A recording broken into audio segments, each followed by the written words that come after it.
नमस्कार। राजस्थान की धरती के सपूत और भारत की सबसे बड़ी पंचायत लोकसभा के कस्टोडियन हमारे आदरणीय स्पीकर श्रीमान ओम बिरला जी, राजस्थान के मुख्यमंत्री श्रीमान अशोक गहलोत जी, केंद्रीय स्वास्थ्य मंत्री श्री मनसुख मंडाविया जी, केंद्रीय मंत्रिमंडल मेरे अन्य सभी सहयोगी श्रीमान गजेंद्र सिंह शेखावत जी, भूपेंद्र यादव जी, अर्जुन राम मेघवाल जी, कैलाश चौधरी जी, डॉक्टर भारती पवार जी, श्री भगवंत खुबा जी, राजस्थान की पूर्व मुख्यमंत्री बहन वसुंधरा राजे जी, नेता विपक्ष गुलाब चंद कटारिया जी, राजस्थान सरकार के अन्य मंत्रीगण, सांसदगण, विधायकगण, कार्यक्रम में उपस्थित अन्य सभी महानुभाव और राजस्थान के मेरे प्यारे भाइयों और बहनों, 100 साल की सबसे बड़ी महामारी ने दुनिया के हेल्थ सेक्टर के सामने अनेक चुनौतियां खड़ी कर दी और ये महामारी बहुत कुछ सिखाया भी है और बहुत कुछ सिखा रही है। हर देश अपने अपने तरीके से इस संकट से निपटने में जुटा है। भारत ने इस आपदा में आत्मनिर्भरता का, अपने सामर्थ्य में बढ़ोतरी का संकल्प लिया है। राजस्थान में 4 नए मेडिकल कॉलेज के निर्माण के कार्य का प्रारंभ और जयपुर में इंस्टीट्यूट ऑफ पेट्रोकेमिकल टेक्नोलॉजी का उद्घाटन इसी दिशा में एक अहम कदम है।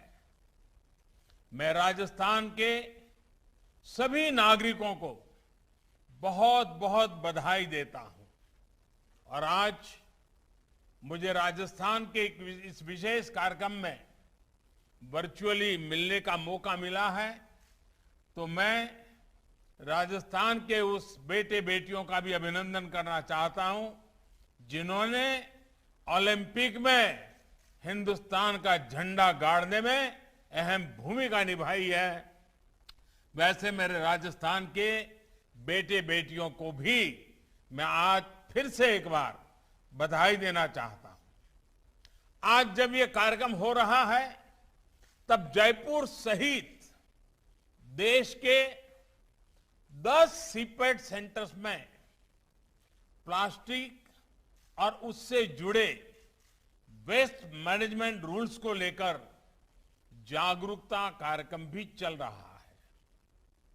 इस पहल के लिए भी मैं देश के सभी गणमान्य नागरिकों को बहुत बहुत शुभकामनाएं देता हूं। भाइयों और बहनों, साल 2014 के बाद से राजस्थान में 23 नए मेडिकल कॉलेजों के लिए केंद्र सरकार ने स्वीकृति दी थी। इनमें से 7 मेडिकल कॉलेज काम करना शुरू कर चुके हैं और आज बांसवाड़ा, सिरोही, हनुमानगढ़ और दौसा में नए मेडिकल कॉलेज के निर्माण की शुरुआत हुई है। मैं इन क्षेत्रों के लोगों को बहुत बहुत बधाई देता हूं। मैंने देखा है यहां के जो जनप्रतिनिधि रहे हैं, हमारे माननीय सांसद हैं, उनसे जब भी मुलाकात होती थी तो वो बताते थे कि मेडिकल कॉलेज बनने से कितना फायदा होगा।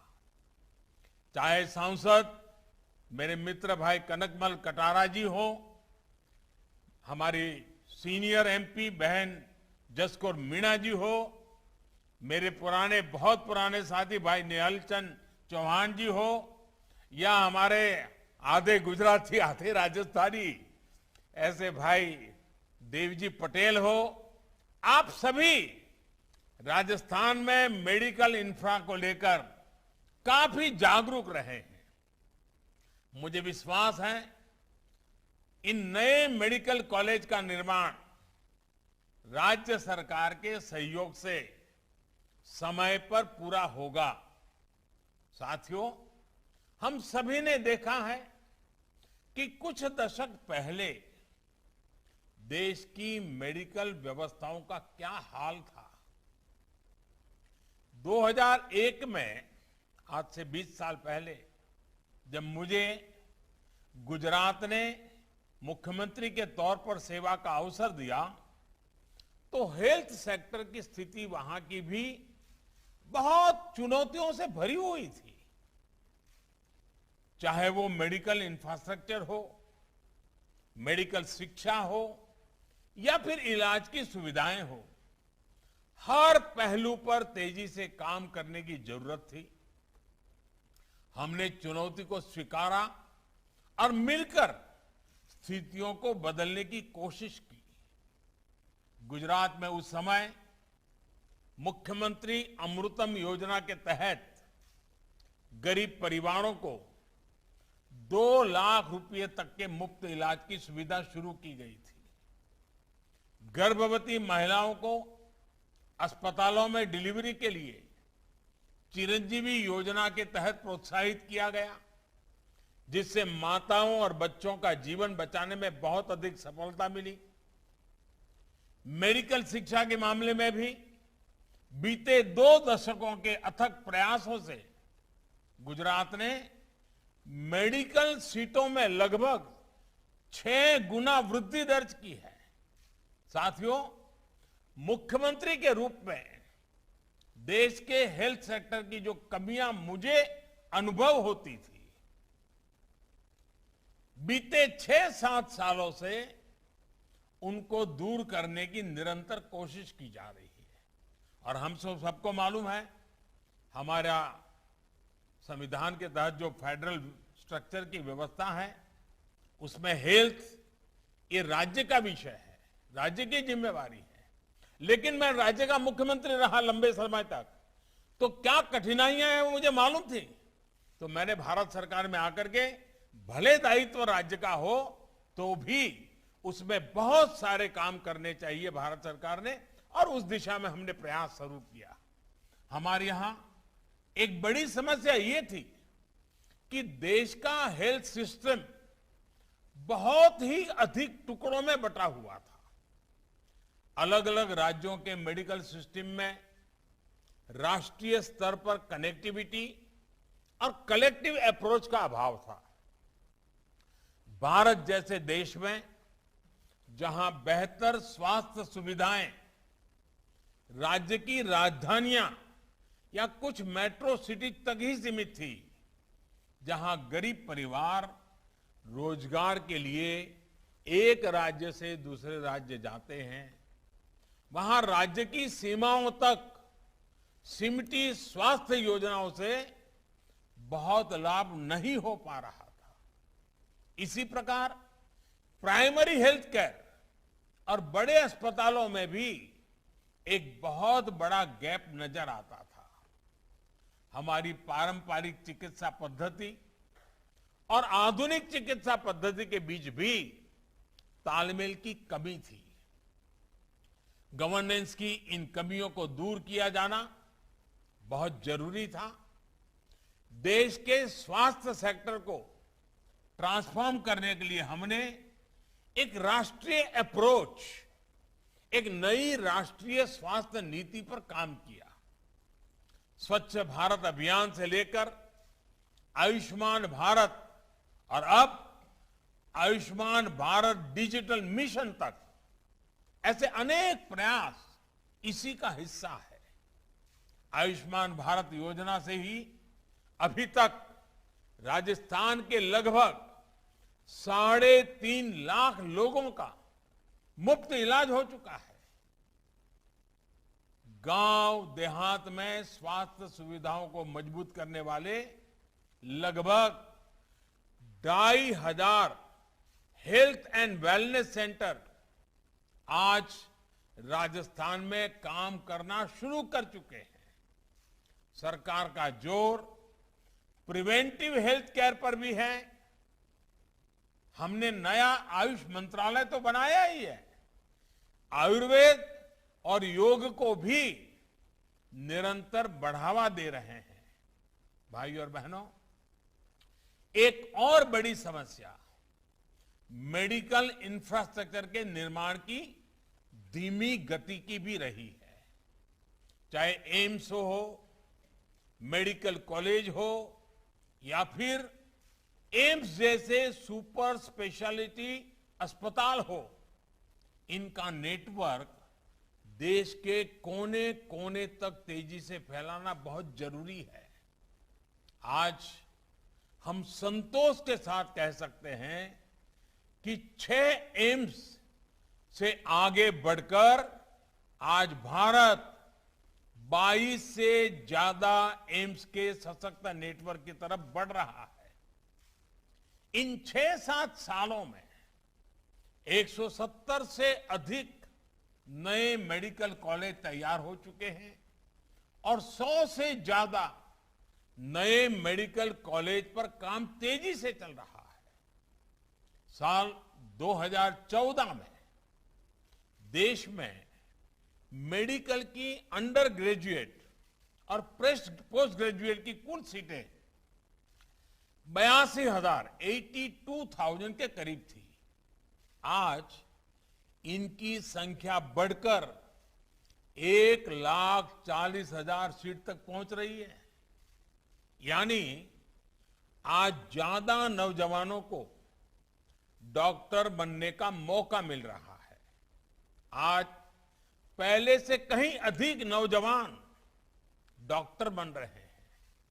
मेडिकल एजुकेशन की इस तेज प्रगति का बहुत बड़ा लाभ राजस्थान को भी मिला है।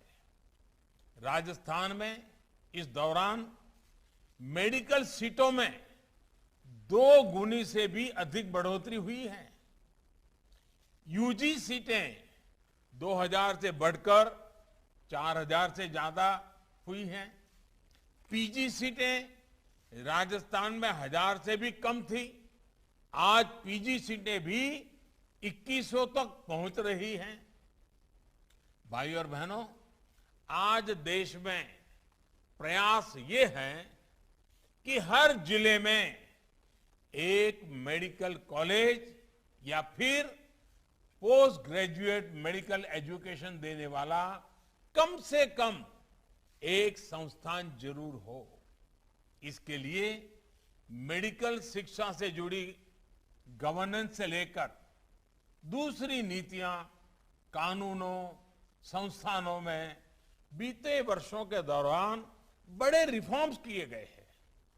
हमने देखा है कि पहले जो medical council of India MCI थी, किस तरह उसके फैसलों पर सवाल उठते थे, भांति भांति के आरोप लगते थे। पार्लियामेंट में भी घंटों उसकी बहस होती थी। पारदर्शिता के विषय में सवालिया निशान आते थे। इसका बहुत बड़ा प्रभाव देश में मेडिकल शिक्षा की क्वालिटी और हेल्थ सर्विसेज की डिलीवरी पर पड़ा रहा। बरसों से हर सरकार सोचती थी कुछ करना चाहिए, बदलाव करना चाहिए, कुछ निर्णय करना चाहिए, लेकिन नहीं हो पा रहा था। मुझे भी ये काम करने में बहुत मुश्किलें आई। संसद में पिछली सरकार के समय करना चाहता था, नहीं कर पाता था। इतने ग्रुप, इतने बड़े अड़ंगे डालते थे, बड़ी मुसीबतों से आखिरकार हुआ। हमें भी इसे ठीक करने के लिए बहुत मशक्कत करनी पड़ी है। अब इन व्यवस्थाओं का दायित्व नेशनल मेडिकल कमीशन के पास है। इसका बहुत बेहतर प्रभाव देश के हेल्थ केयर, ह्यूमन रिसोर्स और हेल्थ सर्विसेज पर दिखना शुरू हो गया है। साथियों, दशकों पुराने हेल्थ सिस्टम में आज की आवश्यकताओं के अनुसार बदलाव जरूरी है। मेडिकल एजुकेशन और हेल्थ सर्विस डिलीवरी में जो गैप था उसको लगातार कम किया जा रहा है। बड़े अस्पताल, चाहे वो सरकारी हो या प्राइवेट, उनके संसाधनों का नए डॉक्टर, नए पैरामेडिक तैयार करने में ज्यादा से ज्यादा उपयोग हो, इस पर सरकार का बहुत जोर है। 3-4 दिन पहले शुरू हुआ आयुष्मान भारत डिजिटल मिशन देश के कोने कोने तक स्वास्थ्य सेवाओं को पहुंचाने में बहुत मदद करेगा। अच्छे अस्पताल, टेस्टिंग लैब्स, फार्मेसी, डॉक्टरों से अपॉइंटमेंट, सभी एक क्लिक पर होगा। इससे मरीजों को अपना हेल्थ रिकॉर्ड संभाल कर रखने की भी एक सुविधा मिल जाएगी। भाइयों और बहनों, स्वास्थ्य सेवा से जुड़ी स्किल्ड मैन पावर का सीधा असर प्रभावी स्वास्थ्य सेवाओं पर होता है। इसे हमने इस कोरोना काल में और ज्यादा महसूस किया है। केंद्र सरकार के सबको वैक्सीन, मुफ्त वैक्सीन अभियान की सफलता इसी का प्रतिबिंब है। आज भारत में कोरोना वैक्सीन की 88 करोड़ 88 करोड़ से अधिक डोज लग चुकी है। राजस्थान में भी 5 करोड़ से अधिक वैक्सीन डोज लग चुकी है। हजारों सेंटर्स पर हमारे डॉक्टर्स, नर्सेज, मेडिकल स्टाफ लगातार वैक्सीनेशन करने में जुटे हैं। मेडिकल क्षेत्र में देश का ये सामर्थ्य हमें और बढ़ाना है। गांव और गरीब परिवारों से आने वाले युवाओं के लिए सिर्फ अंग्रेजी भाषा में मेडिकल और टेक्निकल एजुकेशन की पढ़ाई एक और बाधा रही है। अब नई राष्ट्रीय शिक्षा नीति के तहत हिंदी और दूसरी भारतीय भाषाओं में मेडिकल की पढ़ाई का भी मार्ग बना है। राजस्थान के गांव की गरीब परिवार की माताओं ने अपनी संतानों के लिए जो सपने देखे हैं वो अब और आसानी से पूरे होंगे।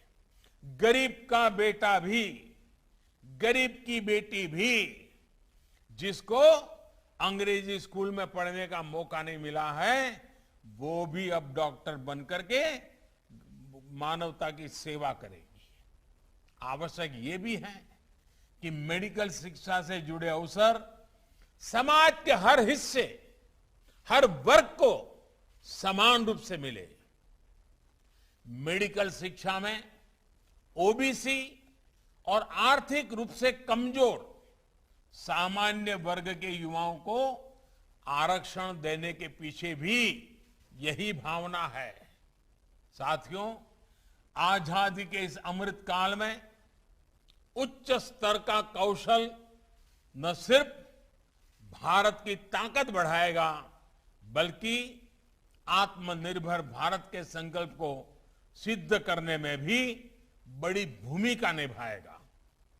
सबसे तेजी से विकसित हो रहे उद्योगों में से एक पेट्रोकेमिकल इंडस्ट्री के लिए स्किल्ड मैन पावर आज की आवश्यकता है। राजस्थान का नया इंस्टीट्यूट ऑफ पेट्रोकेमिकल टेक्नोलॉजी इस क्षेत्र में हर साल सैकड़ों युवाओं को नई संभावनाओं से जोड़ेगा। पेट्रोकेमिकल्स का उपयोग आजकल एग्रीकल्चर, हेल्थ केयर और ऑटोमोबाइल इंडस्ट्री से लेकर जीवन के अनेक हिस्सों में बढ़ रहा है। इसलिए स्किल युवाओं के लिए आने वाले वर्षों में रोजगार के अनेक अवसर बनने वाले हैं। साथियों, आज जब हम इस पेट्रोकेमिकल संस्थान का उद्घाटन कर रहे हैं तो मुझे 13-14 साल पहले के वो दिन भी याद आ रहे हैं जब गुजरात के मुख्यमंत्री के रूप में गुजरात में हमने पेट्रोलियम यूनिवर्सिटी के आइडिया पर काम शुरू किया था। तब कुछ लोग इस आइडिया पर हंसते थे कि आखिर इस यूनिवर्सिटी की जरूरत क्या है, यह क्या कर पाएगी, इसमें पढ़ने के लिए छात्र छात्राएं कहां से आएंगे। लेकिन हमने इस आइडिया को ड्रॉप नहीं किया। राजधानी गांधीनगर में जमीन तलाशी गई और फिर पंडित दीनदयाल पेट्रोलियम यूनिवर्सिटी पीडीपीयू इसकी शुरुआत हुई। बहुत ही कम समय में पीडीपीयू ने दिखा दिया है कि उसका सामर्थ्य क्या है। पूरे देश के विद्यार्थियों में वहां पढ़ने की होड़ लग गई। अब इस यूनिवर्सिटी के विजन का और विस्तार हो चुका है। अब ये पंडित दीनदयाल एनर्जी यूनिवर्सिटी पीडीईयू के रूप में जानी जाती है। इसी तरह के संस्थान अब भारत के युवाओं को क्लीन एनर्जी के लिए, इनोवेटिव सॉल्यूशंस के लिए आविष्कार का मार्ग दिखा रहे हैं, उनकी एक्सपर्टीज बढ़ा रहे हैं। साथियों, बाड़मेर में राजस्थान रिफाइनरी प्रोजेक्ट पर भी तेजी से काम जारी है। इस प्रोजेक्ट पर 70,000 करोड़ रुपए से ज्यादा का निवेश किया जा रहा है। इंस्टीट्यूट ऑफ पेट्रोकेमिकल टेक्नोलॉजी से पढ़कर निकलने वाले प्रोफेशनल्स के लिए ये प्रोजेक्ट बहुत से नए मौके बनाएगा। राजस्थान में जो सिटी गैस डिस्ट्रीब्यूशन का काम हो रहा है, उसमें भी युवाओं के लिए बहुत संभावनाएं हैं। 2014 तक राजस्थान के सिर्फ एक शहर में सिटी गैस डिस्ट्रीब्यूशन की मंजूरी थी। आज राजस्थान के 17 जिले सिटी गैस डिस्ट्रीब्यूशन नेटवर्क के लिए अधिकृत किए जा चुके हैं। आने वाले वर्षों में राज्य के हर जिले में पाइप से गैस पहुंचाने का नेटवर्क होगा। भाइयों और बहनों, राजस्थान का एक बड़ा हिस्सा रेगिस्तानी तो है ही, सीमावर्ती भी है। कठिन भौगोलिक परिस्थितियों के कारण हमारी माताएं बहनें बहुत सी चुनौतियों का सामना करती रही है। अनेक वर्षों तक मैं राजस्थान के दूर दराज के क्षेत्रों में आता जाता रहा। मैंने देखा है कि शौचालय, बिजली और गैस कनेक्शन के अभाव में माताओं बहनों को कितनी मुश्किलें आती थी। आज गरीब से गरीब के घर शौचालय, बिजली और गैस का कनेक्शन पहुंचने से जीवन बहुत आसान हुआ है। पीने का पानी तो राजस्थान में एक प्रकार से आए दिन माताओं बहनों के धैर्य की परीक्षा लेता है। आज जल जीवन मिशन के तहत राजस्थान के 21 लाख से अधिक परिवारों को पाइप से पानी पहुंचना शुरू हुआ है। हर घर जल अभियान राजस्थान की माताओं, बहनों, बेटियों के पैरों में जो सालों साल छाले पड़ते हैं, उन पर मरहम लगाने का एक छोटा पर ईमानदार प्रयास है। साथियों, राजस्थान का विकास भारत के विकास को भी गति देता है। जब राजस्थान के लोगों को गरीब की, मध्यम वर्ग की सहूलियत बढ़ती है, उनकी ईज ऑफ लिविंग बढ़ती है, तो मुझे भी संतोष होता है। बीते 6-7 वर्षों में केंद्र की आवास योजनाओं के माध्यम से राजस्थान में गरीबों के लिए 13 लाख से अधिक पक्के घर बनाए गए हैं। पीएम किसान सम्मान निधि के तहत राजस्थान के 74 लाख से ज्यादा किसान परिवारों के बैंक खाते में लगभग 11,000 करोड़ रुपए सीधे किसान के खाते में ट्रांसफर हुए हैं। प्रधानमंत्री फसल बीमा योजना के तहत राज्य के किसानों को 15,000 करोड़ रुपए से अधिक का क्लेम भी दिया गया है। साथियों, बॉर्डर स्टेट होने के नाते कनेक्टिविटी और बॉर्डर एरिया डेवलपमेंट को प्राथमिकता का लाभ भी राजस्थान को मिल रहा है। नेशनल हाईवे का निर्माण हो, नई रेलवे लाइनों का काम हो, सिटी गैस डिस्ट्रीब्यूशन हो, दर्जनों प्रोजेक्ट्स पर तेजी से काम जारी हैं। देश के रेलवे को ट्रांसफॉर्म करने जा रहे डेडिकेटेड फ्रेट कॉरिडोर का भी बड़ा हिस्सा राजस्थान से और गुजरात से है। इसका काम भी नए रोजगार की अनेक संभावनाएं बना रहा है। भाइयों और बहनों, राजस्थान का सामर्थ्य पूरे देश को प्रेरणा देता है। हमें राजस्थान के सामर्थ्य को भी बढ़ाना है और देश को भी नई ऊंचाइयों पर पहुंचाना है। ये हम सबके प्रयास से ही संभव है। सबका प्रयास। ये आजादी के 75 वर्ष में हमने ये सबका मई प्रयास, इस मंत्र को लेकर के और ज्यादा ताकत से आगे बढ़ना है। भारत की आजादी का ये अमृत काल राजस्थान के विकास का भी स्वर्णिम काल बने, ये हमारी शुभकामनाएं हैं। और अभी जब मैं राजस्थान के मुख्यमंत्री जी को सुन रहा था तो उन्होंने एक लंबी सूची कामों की बता दी। मैं राजस्थान के मुख्यमंत्री जी का धन्यवाद करता हूं कि उनका मुझ पर इतना भरोसा है और लोकतंत्र में यही बहुत बड़ी ताकत है। उनकी राजनीतिक विचारधारा पार्टी अलग है, मेरी राजनीतिक विचारधारा पार्टी अलग है, लेकिन अशोक जी का मुझ पे जो भरोसा है उसी के कारण आज उन्होंने दिल खोल करके बहुत सी बातें रखी हैं।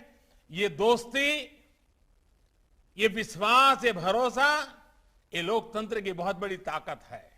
मैं फिर एक बार राजस्थान के लोगों का हृदय से अभिनंदन करता हूं, बहुत बहुत बधाई देता हूं। धन्यवाद।